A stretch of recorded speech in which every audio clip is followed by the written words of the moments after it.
नमस्कार। आप देख रहे हैं दुनियादारी न्यूज़.com। मैं जयपाल सिंह। वर्तमान समय में बेरोजगारी भी एक मुद्दा बन गया है।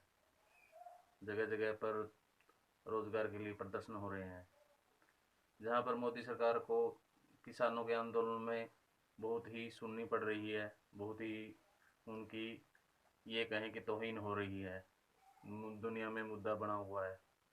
इसी प्रकार बेरोजगारी भी एक मुद्दा बन गया है।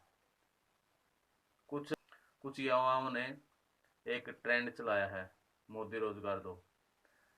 ये सही है। ये सही है कि रोजगार भी एक मुद्दा है, क्योंकि युवाओं ने बहुत मेहनत करके बड़ी बड़ी डिग्रियां हासिल की हैं, बहुत पढ़ाई पे खर्चा किया है। उसके बाद लगातार लंबे लंबे टाइम के लिए जब एसएससी भर्ती निकालता है तो उसमें हम नोट करते हैं कि जो टाइम होता है 2 से 3 साल एक भर्ती के लिए, तो उसमें बहुत लंबा इंतज़ार करना पड़ता है युवाओं को। तो युवा वर्ग इतना इंतज़ार कैसे करे? कई बार तो एक भर्ती के चक्कर में उनकी एज निकल जाती है। तो इस समस्या को देखते हुए बच्चों ने बहुत ही अलग तरीके से विरोध अपना दर्ज करवाने का निर्णय लिया है। उन्होंने कुछ एक अलग ट्रेंड करने का सोचा है, एक ट्वीट करने का सोचा है, मोदी रोजगार दो। इस मुद्दे पे बहुत से युवाओं के अलग अलग मत हो सकते हैं, लेकिन बेरोजगारी सभी युवाओं का एक मत समस्या है। इसको हम नहीं छुपा सकते। बेरोजगारी का आंकड़ा यूं ही नहीं बढ़ा है कि आज ये कोरोना काल के बाद बढ़ गया है।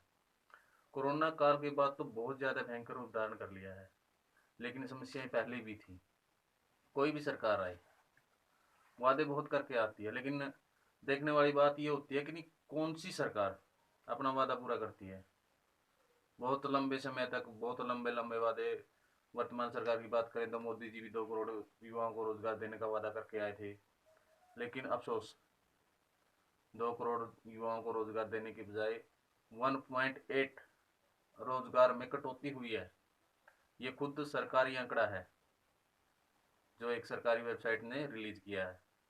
अब इन आंकड़ों को देखते हुए ये हम देख सकते हैं कि जिस युवा ने पढ़ाई पर इतना खर्चा किया है, बीटेक एमटेक किया है, और वो एक पीएन की पोस्ट के लिए भी अप्लाई करता है, उस लाइन में भी खड़ा होता है कि चलो माँ बाप ने खर्चा किया है, चपरासी की नौकरी कर लेते हैं, उसमें कुछ मिल जाएगा तो माँ बाप का जो कर्जा पढ़ाई के ऊपर लगाया है वो तो हल हो जाएगा।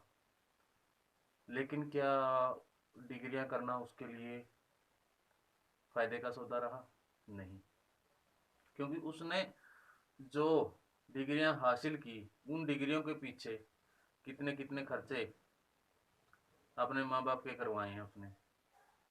तो माँ बाप भी उम्मीद करते हैं कि मेरा बेटा कामयाब हो जाए या उसको रोज़गार मिल जाए, तो वो जो मैंने खर्चा किया है, जो मैंने कर्जा उठाया है, उसको पे कर देगा। साथ में युवा डिप्रेशन में भी चले जाते हैं। कुछ युवाओं ने तो बेरोजगारी के चलते सुसाइड तक कर लिया है। हालांकि ये आंकड़े अलग हैं, ये आंकड़े कहीं दिखाई नहीं जाते। जैसे कि एक किसानों की जो आत्महत्या का जो रिकॉर्ड है वो भी नहीं दिखाया जाता। वो दिखाया जाता है लेकिन एक्चुअल नहीं दिखाया जाता, क्योंकि बहुत से तो जिन आत्महत्याओं की एफआईआर नहीं होती ना, वो नहीं दिखाई जाती आंकड़ों में। तो इसी तरीके से युवाओं में जितना डिप्रेशन है, कितना है, इसका कोई आंकड़ा नहीं है। कोई ऐसी एजेंसी नहीं है जो युवाओं की बेरोजगारी पर सर्वे करे, न ही ऐसा कोई चैनल है जो युवाओं की बेरोजगारी के मुद्दे पर चर्चा करे। डिबेट होती हैं, बड़ी बड़ी होती हैं, हिंदू मुसलमान पे होती हैं, ये अपने जो प्राचीन समय में स्वतंत्रता आंदोलन के चलते हुए जो स्वतंत्रता सेनानी हुए उन पर होती है। मुद्दे तो बहुत हैं देश में बात करने के लिए, लेकिन किन मुद्दों पर बात होती है? असल मुद्दों में बात नहीं होती। वो ऐसे ऐसे मुद्दों में बात होती है। कोई फिल्म आ जाती है कि पद्मावत फिल्म आई है तो उसमें क्या सीन है, ये क्या है, ये प्राचीन संस्कृति का अवहेलना कर रहे हैं, इसमें कुछ दोष है, तो उस पर बहस होती है। इन चीज़ों की बजाय असली मुद्दों पर बहस कब होगी, रोजगार पर बहस कब होगी। युवाओं के लिए एक ये बहुत ही मुसीबत भरा समय आया है। बार बार जितने भी हम कोशिश करते हैं कि चलो, प्रधानमंत्री जी ने कहा कि पकौड़ा बनाना भी एक रोजगार है। अब ये बताइए, एमबीए करके, एमटेक करके, बीटेक करके कोई युवा अगर पकौड़ा बनाएगा, पहली बात तो वो माँ बाप ही नहीं इजाजत देंगे इस बात की कि आप पकौड़ा बनाओ। मान लिया वो पकौड़े से रोजगार चलाएगा। अब जब सारे युवा पकौड़ा बनाएंगे या छोटे छोटे काम करेंगे, तो उनकी डिग्रियों में जो खर्चा हुआ उनका क्या। इसलिए तो उन्होंने डिग्री नहीं की थी। तो क्यों खोल रखे आपने ये कागज कॉलेज। इन कॉलेजों को हटा दीजिए। बस एक ही बात सिखाइए कि भाई अब काम करने लायक हो गए हो तो पकौड़ा तलो। ये चीजें भी तो है। अब यहाँ पर भारत में एक ये भी समस्या है कि कोई रोजगार पर बोल दे, कोई सवाल उठा दे, तो वो भी समस्या हो जाती है, उसके खिलाफ भी कुछ हो सकता है। लेकिन हो जाए जो युवा है वो एकदम ये कह देना कि ठाली निकम्मा है, उसको कोई फर्क नहीं पड़ता। आप कर लो जो करना है। कोई आप किसी की कंप्लेंट करवा दे तो कोई दिक्कत नहीं।